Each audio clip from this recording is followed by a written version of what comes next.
What's going on, everybody? You're in the break room. I'm Cody Pasby. Baseball season is in full swing. I love to hear those words. And so who better to have on than a guy who used to lace him up in the big leagues?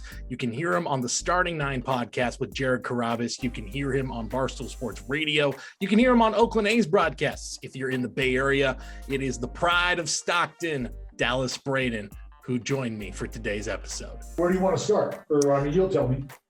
Yeah, well, you know, I think maybe let's start with those. Do you got those A's cards that we sent you from, I think it's from, here, I got the set right here, actually, the 2011. You can see that 2011 complete set. Yeah. Do you want to go through those maybe to start? If you got stories, because in there should be like some of your teammates and stuff from that era. So if you got some stories, we can go through that. Yeah. Well, what's really cool is the first card that we go to here. It's got a great story. So Rajay Davis, pictured here, was my locker mate, and nice. He was the team barber. He would cut my hair all the time, and I would tell him, Raj, we got to get you paid for this, man. So what I was doing in this picture is I'm holding an energy drink, and I told Suzuki, hey, you got sunglasses on. You're gonna look really cool standing next to me. We're going to get ourselves a Red Bull sponsorship here. I'm just going to start hammering Red Bulls on the top step of the dugout every day, and that way we'll be able to pay Raj for cutting our hair. That's incredible, dude. Never got the deal. Rajay still continued to cut my hair. Right. I'm thankful for that. But it's immortalized on that card, so. Absolutely. Boom, Bailey. Yes, indeed. Bailey. One of the killer bees, if you will, on the A's. I always joke, you get to the big leagues and you want to get to the big leagues for three reasons. I want a baseball card, I want a poster, and I want to be in a video game. Those are the three reasons. Well, me, Brett Anderson, and Andrew Boom Bailey, your rookie of the year, are all on a poster. I've got that thing signed. That's awesome. One of the cooler pieces. Did you know, by the way, because now he's in the coaching ranks, did you know, like, when you were playing with him, like, man, this guy is absolutely going to be a coach one day? Absolutely not. No, not even remotely close. And that's not saying that he's obviously an intelligent individual. He's a cerebral guy. But that just wasn't what I had Boom Peg doing at that point in time while we were together. We were having a lot of fun together. So yeah. Him coaching wasn't on my radar. This guy right here, on top of looking extremely beautiful in a big league baseball uniform, one of the craziest stories I have in baseball, period. We're both rehabbing in AAA. And he comes up to me before the game. He's like, hey, I want you to take your glove with you and go down to the bullpen for the first at-bat of mine. And I'm like, why? Well, he's going to be leading off the game. And he goes, just take your glove. I'm going to hit the first pitch I see into the bullpen to you. I'm going to hit a homer. And I was like, okay. So I grab my glove and I'm running my mouth, talking a lot of smack about how this is just not going to happen. Who does Ryan Sweeney think he is? I'm telling everybody in the bullpen what's going down. So I'm up, I've got the glove on, and I'm pacing back and forth. Ryan Sweeney up to the plate, first pitch, whack. I end up catching. Oh my God. First pitch he hit for a home run in the bullpen. The guys in the bullpen were like, we've got Ruth's called shot, and we've got Sweeney's called into the Dallas Braden's glove. Yeah, the same level. Call it. That man called it and hit it directly to me. That's incredible. Yeah, talk about a magical moment. This guy right here, very near and dear to my heart, Joe Blanton, Big Joe B. 2008, we opened up in Japan, and Joe B, not a huge camera guy, not a big, just didn't want to be talked to and bothered. And so a ton of Japanese media, and he looks at me in his big country accent. He goes, hey, 209, because that's what they called me. Right. He goes, show him your tattoo. Get him away from me. So I just lifted up my shirt with my area code tattooed. I had a crazy, and the media just instantly swarmed to me, take pictures. And Joe B trotted off and went on about his business. Did he use that tactic like any time in the future after that, or like, because that just feels like a go-to? Like, you got a bad start, you're just like, man, I don't want to talk here. Yeah, show your test, dude. But at that point, I was weird enough that they were already asking me questions on my own. He didn't need to reel me in anymore. This dude, this right here was my road dog. Coco man. Crisp. I've said before, it's almost cheating having a guy like him playing in the outfield with you, because that's a guy who can play above the rim. You can put him on the other side of the wall and you can start him on the field. It doesn't matter. He'll go and get absolutely everything, switch hitting prowess on both sides of the dish. And just a great teammate. Yeah, he was fun to watch, man. He was a joy to watch. Now he's managing now, I just saw as well. So he's in the coaching ranks for high school, and he's been doing a lot of different stuff. Yeah. All right, we got one more. Hey, look who that is. Oh, that's me. Had to throw it in. If you didn't have it in your collection, now you've got one of your very own. That's that, dude. That's right. The backup guy is Gio, but I tell you, I always love getting these cards because it's just a reminder that my body used to function at such a level where I could go and do what I watch these ridiculous athletes. Exactly. It used to be capable of throwing a perfect game. And honestly, I feel like it could not have been a more perfect time to be talking to you. As we're recording this last night, Carlos Rodon throws a near perfect game, which that was also, as that was happening, I was watching it live and I thought that is the most heartbreaking way to lose a perfect game, probably since Armando Galarraga. I mean, it wasn't the same level, but still. What'd you think, though? Carlos Rodon on the mound last night, that near perfecto was incredible to watch. So I typed out in my notes, like around, I think 6:15 or so. I'm not sure. I think that might have been like the third or fourth inning, maybe, or so, somewhere around there. And I said, this stuff looks good. And if it looks like this, I think good things can happen. And I do that so I can get it out of my mind, but I'm not saying that to anybody else. And then I just sat and watched and was absolutely amazed. Obviously, up until the Roberto Perez at bat, I was heartbroken after that. But just to watch him and knowing the story and understanding what he has gone through to get to that point, it's such a momentous occasion.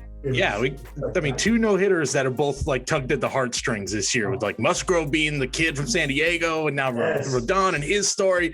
Man, it's why baseball is the best, man. That's why I say there's no doubt. It's like they say, how can you not be romantic about it? All right, well, let's start digging into some of those cards. We got 3 more boxes there in front of you. The Leaf Lumber Kings, which you've got like bat relics, bat knobs. If you love the history of the game, tons of cool stuff in there. We got the Topps Chrome. That's definitely the collectors. In 2020, we're looking maybe Luis Robert rookies. And then that Topps Tribute, which has got a ton of legends and a ton of stars of the game, autographs and stuff like that. So whatever you want to dig into, you can dive in, whichever one you want to go with first. Oh, well, I'll tell you what. Let's get the Chrome going, because I know it's a little girthy. I know. Oh, and look at that. You've got like the kitchen knife there. I love it. We've got the, I want to see if I got them on hand. There we go. We just got the little razors. I think the green screen, but yes. I think I need to start bringing out the kitchen knife. That is badass right there. Well, the only reason I'm working with a kitchen knife is because my man, Max Air Jordan, who was so kind enough to send us out some razor blades. I actually left that at home for the rips that I do with my man RDT. But nonetheless, we've got these bad boys rolling here. So I had to go kitchen knife. I had to make an adjustment. I like it. I like it. Next up, we got to get the samurai sword on the brakes. Like that's right. And you know what? I got one of those. Let's do it. Samurai sword card breaks. We'll get that working. All right. And I'm partial to the Topps Chrome because you mentioned the Lou Bob. About a month ago, I pulled a spectacular blue auto of Blue Bob and lost my mind. This guy right here, Max Kepler, huge fan of Max Kepler, German born. That's right. But I feel like he's coming into his own, and he has been over the past couple of years. You put him in that lineup and the ability to learn from a guy like Nelson Cruz, and we're talking, I like what we got here. We've got our first auto. All right, let's see who we got. Already out of the gate, Nico Horner. All right. Yes, there's a lot of love for Nico's rookie cards. There's a lot of love for Nico's auto as well. And we've got that right there for you. Made some noise at the beginning of spring. Maybe we see him come up later in the season. I think so. That's the game plan anyway for folks. The Sacktown Stinger, Reese Hoskins. The pride of Sacktown, Reese. That's right. I love me some Reese. Justin Dunn, rookie. And And Ian, I know we've got kind of a bad angle here, but what I like to do, just for the folks watching, I'm sure you have informed them as well. I like to put all the rookies aside. I do the same thing. Just it makes life a little easier on me, is what I've found out. And especially in this year with the 2021 sets, like, because so many guys in that shortened season got called up when, they probably were like a year or two away from major league action in a normal year. The rookie class this year is so stacked in the top series. Carlson, Joe Adell, Joey Bart, like the list goes on and on. Yeah, the Barts and the Adells, I know those are things that guys are after. Trey Turner, right out of the gate here, I know he's going to be a Nat for a little while longer. Oh, yeah. They're trying to lock in. Speaking of the rookies, here you go. There's an AJ Puck nasty for you, big, long, lanky lefty. Solid. The A's, man, got off to such a rough start. And look, I've lived in the Bay Area my whole life. And if there's one thing I know, it's that the A's, when they start slow, like, it doesn't matter. You're going to look at those standings in September and you're going to go, oh yeah, A's got 90 wins again. They're playoff bound again. This is just what they do. How do you feel about the A's chances this year? I like them. I like them more and more every day. More and more that we're not 0-6. I like our chances, right? That was a very tough start. And that's how that goes. You get off to a hot start. Here's another Jordan Rook piece. But you get off to a hot start, people are excited about you. They're on their wagon, right? There's a lot of noise about you. A lot of noise like the Tim Anderson bat flip. Ugh, that's one of my favorite pictures right there on the card. It's so good. That's sick.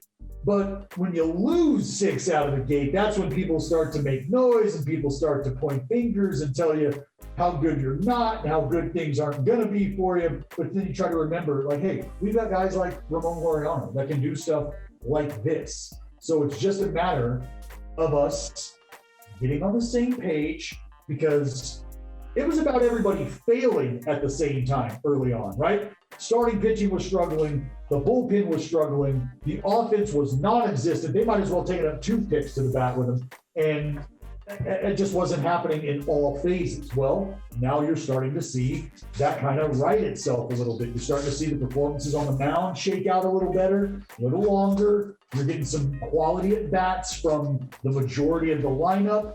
And as that starts to continue to roll out, the success, I think, will start to find its way into the game. Yeah, absolutely. There you go. One of the stars of baseball right there. And, that AL West, too, is so interesting. Like, obviously, I'll show you right here. We got his card, Mr. Shohei Ohtani, if you could see that there. There he is, Shohei, who's just lighting baseball up. And then Astros, obviously, we hope everyone's okay with that COVID stuff going on. Possibly, we don't know what's going on with the IL. But I think that AL West, man, is very much up for grabs. I think a lot, like the Astros, the A's, and the Angels all really have a good shot of winning that division. Well, yeah, and again, not to go back to Puck, but if young freshmen, if young guys that are just starting to carve their way into the game can perform for the A's, that's where the success comes in. And I don't want to make it sound like I'm putting a lot of onus on the young guys, but the reason is this group has done well together in the minor leagues. They've done well together at the big league level, and now they're struggling a little bit together. So that's why you see the bursts of success and then maybe the long road of a lack of success is, hey, when they're all getting better together, it's exciting. When they're all struggling together, it sucks, for lack of a better term. There's just no other way to look at it. But you want a guy like Kyle Lewis, Rookie of the Year, to get better, to get healthy, because if the Mariners are going to compete in that division, they need guys like K-Lou. They're going to need him. Maybe you get Jared Kelenic called up, Julio Rodriguez. Man, that outfield is a couple months away from being maybe the most exciting in baseball. I couldn't agree more. Shout out to the Rotary Club in Seattle. Hopefully they've got some insight on when we'll be able to see some of those guys.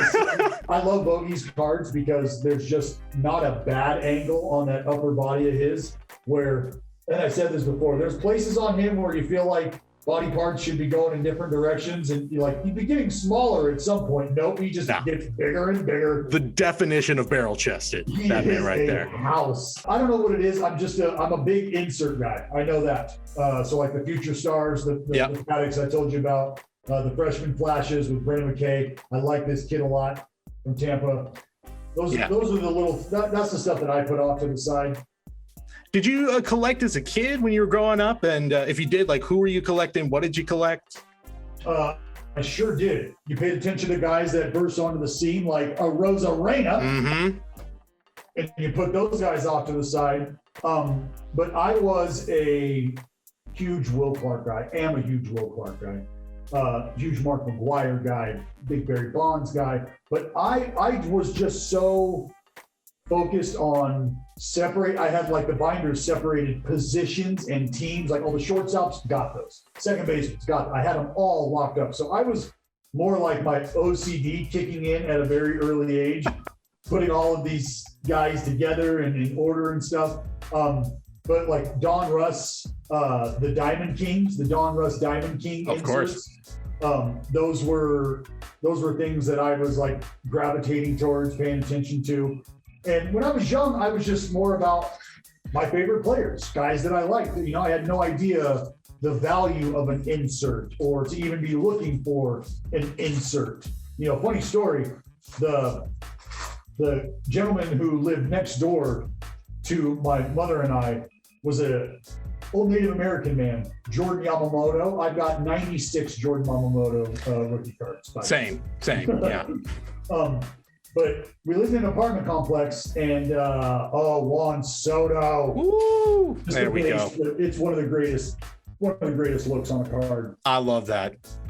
Yeah, Juan Soto's a guy that I've been gobbling up as many Soto cards as I could find on eBay and whatnot. Oh, we got color. Brandon Crawford, purple. Hey, B-Craw. There you go. Him and his hair. But you had to come into the parking lot you had to come into the complex through a parking lot, and I set up my card cases and my binders on milk crates. So if you imagine driving into an apartment complex, into the driveway initially, I was set right on the corner, like a lemonade stand, basically, selling my cards to people that would stop and come in and out. And he got out and was asking me questions and realized, like, oh, I know about baseball. Like, I'm only 9, and I know what I'm talking about. So he ended up living 2 doors down from us. Had no idea. Huge baseball card collector, loved the game of baseball, and helped instill the love that I have, not only for the cards, but for the game itself. And that was just like a moment in time where, like, thank God I loved the cards. Thank God my mom cared enough to try to get me a pack of cards here and there that resulted in that moment. That's an awesome story. Do you got any of those old cards maybe lying around somewhere? I do. I don't have them here on me because I'm in Oakland right now, but that was one of the first orders of business when my wife got the boxes down from the attic and was like, hey, dude, you're not getting any more baseball cards until you go through these here, okay? Yeah, fair enough. So, oddly enough, pulled multiple Will Clark rookies out of this set. Manny Ramirez rookies. I got 3 Chipper Jones rookies, the Topps draft pick card. Yeah. I said multiple A-Rod rookies, I think. I was just, and those are now cards that are in the set that I have, or in the case that I have, that will eventually go to get graded, just as kind of like an homage to the beginning. If you could collect one guy, let's say, in like that 25 and under, those young stars, who's the guy you would want to hold on to for a long time, and you think this guy's going to be an all-timer when it's all said and done? Well, that's a good start. What a perfect segue. I think that's a good start. Yeah, I'd say that guy's up there. That's a good start. Ronald Acuna Jr., a great start. What I've noticed, and you can probably speak to this, not a ton of love around the guys on the mound in the card collecting world. So if I throw out a name like Walker Buehler, who I could all but almost guarantee will eventually win a Cy Young at some point in his career, that's a guy that I would instantly start to gravitate towards. And I do personally, because I don't care about the value of the market, because that's not why I'm doing this. I love watching guys like that perform. I like his card. But position players, that's what I've noticed, is the market for position players is that's where it's at. I How old's Mercedes? How old's the Urminator? I think he's like 28, isn't he? He's 28, which I think is kind of slowing his market down a little bit. But I mean, you can't help but fall in love with the guy. He's so much fun to watch. Absolutely. But I totally agree with you. We were talking about this actually the other day about how I feel like there's there's something that I think people are missing about starting pitchers. Because this is a guy that would be on that list. Jack Flaherty is a guy that would be on my list for you to gravitate towards and collect if you were in it, to have some sort of monetary gain, but you enjoy the player. That's a guy right there. Don't know what the market looks like for him as a collector, but in terms of talent and who you should want to have in your collection, that is absolutely a dude. No doubt. I mean, I think there's an oversight with like Jacob deGrom has been one of the best pitchers in baseball, if not the best pitcher in baseball now for 3-4 years. And I can buy his card for, one of his rookie cards for way cheaper than guys who haven't even played baseball in the major leagues yet. To me, it's such a no-brainer to go after like a deGrom over, say the Wander Francos or the Adley Rutschmans of the world, as great as they might be. Like deGrom is the real deal. We've seen it. So that's one card that I do not have. I don't have an Adley. I've got 2 Wanders. I actually pulled both of those Wanders out of the same pack. Ooh. Incredible pack. It's crazy how that works. I know. I think you'll get a kick out of this one, especially if we can get a bat knob or especially the nameplates. Those are really the cool finds. Yeah, because you got four awesome cards here. Wow, these are incredible cards. Yeah, the presentation is great. It's nice and sturdy. Yeah, they're beautiful looking. They are. I don't even know. Guess I'll drop it this way. I don't want to look at the back of these cards though, because I just don't want to. I don't want to reveal it to myself. I don't want to. But this first one already has me excited. All right. For a couple reasons here. My mom grew up a fan of this team, and this was her favorite player as she became an adult. And I think it's because she had a massive crush on him. And I know it's that reason, actually. And I actually got to share this with him sitting around the ball bucket during batting practice one day in spring training. And he laughed his butt off. Number 31, a catcher that was drafted in the 3,000th round, it might as well have been. The greatest hitting catcher of all time. Really not a question. Not even a question. And we say greatest hitting catcher because I'm holding a card with part of Mike Piazza's bat. Ooh. Oh, and that's one of two. One of two. Wow. One of two. One of two. Woo! Piazza. Do we get a knob? No way. But these are real hard to pull, too. Oh. Buddy. Oh, man. Buddy. Let me just tell you right now what is sitting in my hand. I don't even want to hold this thing anymore. I don't deserve to hold this man's. This is really special just because having formed a friendship and relationship with a relative of his, and having lost a bet to his grandson, there's a little history between myself and this family, if you will. An absolute icon in baseball, an absolute icon in Boston. I'm just going to show it to you. I got a feeling I know who this is. Oh my God. Oh my God, look at that thing. A Yaz. Woo! One bat knob. That's what you want. That's the hit. That is the thing you get. That's what you want out of this. That's incredible. That's incredible. This is it. This is worth it. This is why we do this. This is why we get ripped. This is why we get. I mean, arthritis, but this is why we get ripped right here. That is so cool. I'm telling you, folks, we don't prepackage these. We didn't tamper with this, I swear. No, that is awesome. Congratulations. Oh my God, dude. I need a cigarette right now. Like that's one of the coolest cards that we pulled, that I think anyone has pulled out of that product that was so far. That is amazing. And I jokingly, just to give you the background story, last year on the Spikes Up tour, Mike Yastrzemski and Evan Longoria both were kind enough to join myself and Jared Carabas on our podcast that we have with Barstool Sports starting 9. And Mike Yaz, this just goes to show what kind of dude he is. He left a charity golf tournament that he was playing in for one of his teammates and came over to Top Golf so that he could sit down and hang out with myself and Longo and Jared. Just, BS shooting the breeze, playing some games and stuff. Well, we had a bet where long drive challenge, loser has to own up to something. So I had to wear my hair when I had a lot of it. No hat on, because let's be real, it's gross hair. It's not good hair.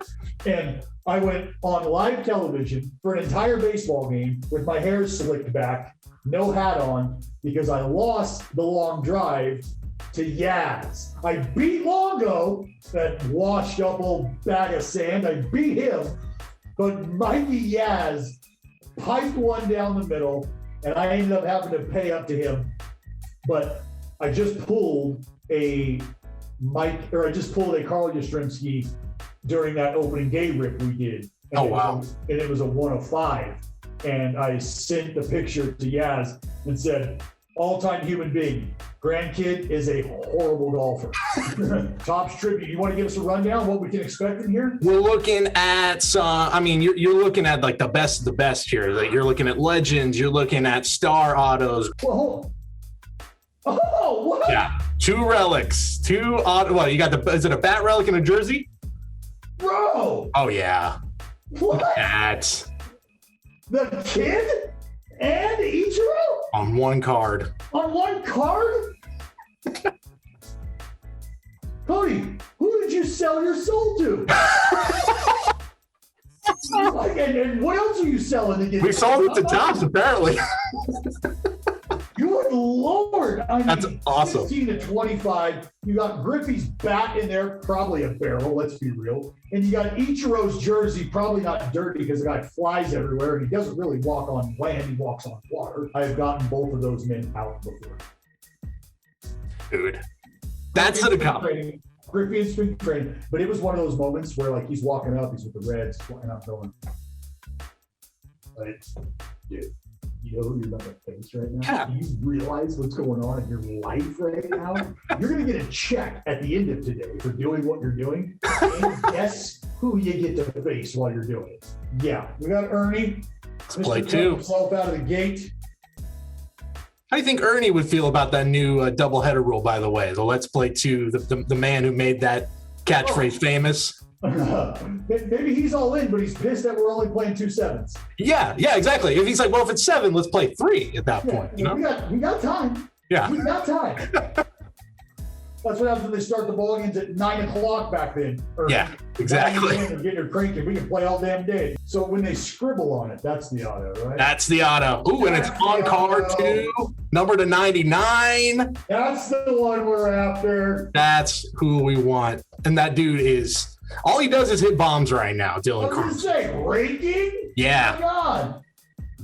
Absolutely raking in the middle of that Cardinal lineup. Oh, yes. That is, if I was going to rank the rookies that you could hit, I would say he's at least top 3. You think so? I think so. Yeah. A lot of collectors are really into him right now, for sure. So just getting, he's getting every day at bats. Yeah. Got the pop. Oh, I know that face. Uh-huh. I know those dreads. That's number to 10, too. What's up? Ooh. That is beautiful. He's probably the guy I like watching play every day more than anybody right now in baseball. He's given you a reason to latch on to him. And not only from a personality standpoint, but productiveness as well. Like, he's a pretty good player, right? So definitely a dude you'd want to watch. Definitely a dude you want to see out there. Yeah. If you were in the Padres position, because this is something and we're not doctors here, we just play one on podcasts. But if you were in the Padres position, would you say, if surgery is an option, we've got 14 years invested in you. Get the surgery, get right. You're 22, get back next year. Or, they seem to be like rested up, come back, help us win. I want to know, if you were in their position, where would you go? Well, the one thing that you always try to avoid at all costs is going into the body, because you never recover and get back to what you were before. That's true. And you can always regain your strength, but your makeup is now different. The DNA is just different. Your body's moving different. The messages that it's sending and receiving from that point that's been repaired, they're just different. Yeah. So if you can avoid that, by all means. But if you do have the benefit of time on your side, you can start to evaluate and go, well, maybe making sure that this is cleaned up and we're in a position where this doesn't happen again.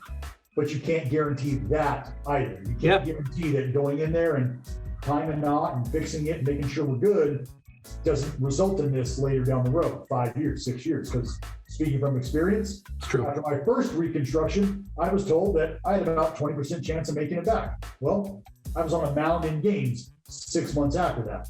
After that second reconstruction, took a little longer. After the third one, I started a podcast. Yeah. Triple relic, the jersey. It looks like there's a little gray involved in there.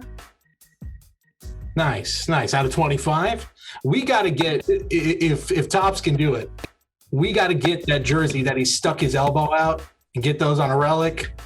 Let's get that game-winning relics. Yeah, the game-winning. Yeah, the pad. That's what we need. That's what we need. Pad. That is exactly what we need. Oh wow, that is a great call. That's a set that they should absolutely be coming out with. I would love it. They get him and Wilson Contreras in on that. To lean in and wear one, even if they're strikes. Wilson Contreras doesn't care. He'll get hit by a strike too. We'll throw those two. We'll put the piece of Roberto Perez's shoe on there. Let's do it. Our last pack, as my man RDT likes to say, last pack mojo. Let's go. Here's hoping we get a nice big auto to wrap things up. Let's see what we get. Oh, please tell me it's what Congratulations.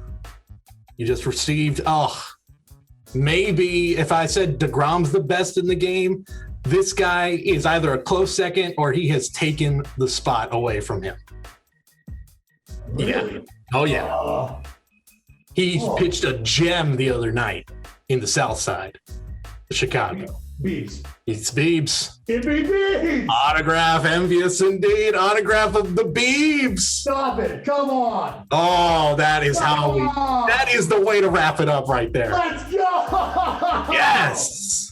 That's my guy. Woo. That's my guy. Oh, that's fire right there. Oh, that is my dude, too. Dude. Shane Beebs at a 199. MB Beebs himself. It's a beautiful auto. It's an incredible player. You couldn't have written a better end.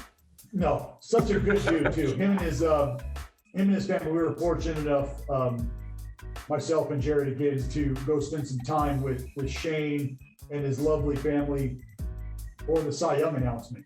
And from that morning, we were golfing, we had lunch, and just spent the whole day with him and his boys and his family, and just took in that vibe. And it'll take you about 3 minutes talking to his dad, talking to his brother, talking to his mom, to realize this is why this dude is where he is. This is why he is the way he is, why he's so genuine and forthcoming with his kindness, because they are amazing people.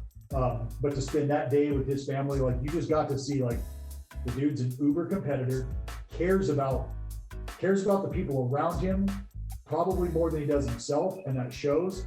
And he's just one of those dudes you really want good things to happen to him and the people around him. What a pack to end it. That was awesome. That was insane. The Beeb rip, the Beeb auto to punctuate it. Dude, and it's the theme of what we've been talking about. respect for the pitchers in the baseball card world, man. Right? Got to give them their love. Let's get some going. If we can't respect Beebs in the auto, then I don't know what we can respect. Exactly. Well, Dallas, this was incredibly fun, man. Where can we find you? Plug away. Where can we find you? We know you got the Starting Nine podcast. Where else can we find you? Yeah, Starting Nine podcast at Dallas Braden 209 on Twitter, at the 209 Mayor on Instagram. You just type in Dallas, it's the same thing. Go to my TikTok. I posted a video, I think 3 years ago. You should check that out. And then I do, very fortunate enough to do the work I do with NBC Sports, California, NBC Sports Bay Area out here for the Oakland A's as well. So I got a lot of baseball families. I love each and every one of them, but really none more than you guys watching this, the fans of our great game and this awesome hobby. So thank you for spending some time and hanging out, man. Cody, I appreciate you big time, dude. We appreciate you coming into the break room, man. That was a lot of fun. This is a blast. Mojobreak Media, give it in you, boy.